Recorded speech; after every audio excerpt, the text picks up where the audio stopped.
You enter through the iron gates, adorned with the emblems of the units that fought in Normandy, passing through the 8 plots, each containing rows of 12 soldiers, and make your way to the main monument, a sculpture of an eagle behind a black granite altar.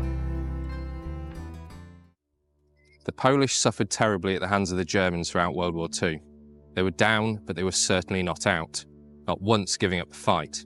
Their country may have been under German control and their army no longer a fighting force, but those who could escape to fight another day did.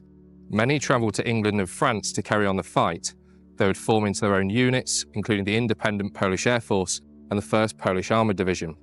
They would prove themselves as formidable warriors on the land, at sea and in the air, many fighting in defence of England in the Battle of Britain, a place they considered the last hope, a debt we still owe. As the war progressed and the invasion of Europe was approaching, once again the Polish would be part of that force. Under the command of General Maczek, the 1st Polish Armoured Division, created in February 1942, would land in Normandy in July 1944, attached to the 1st Canadian Army.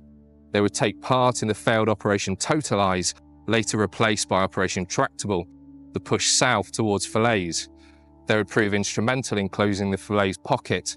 They would take control of the high ground near Mont Ormel, known as Hill 262, and the Germans made constant attempts to destroy the Poles. Having to hold on for days before they were reinforced, the Polish forces suffered heavy casualties but caused significantly more against the Germans. The gap was finally closed at the end of August and the Battle of Normandy was over.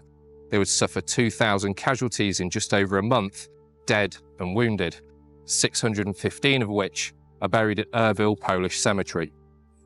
The cemetery was opened in October 1946. It is now cared for by the French Federation of War Veterans. In total, 986 men are buried here, 81 of which were moved here from earlier battles, including some who died in the Battle of Britain. The Polish are traditionally very religious, and many of the graves feature tokens left by visitors, including many rosemary beads, flowers, or candles lit in remembrance.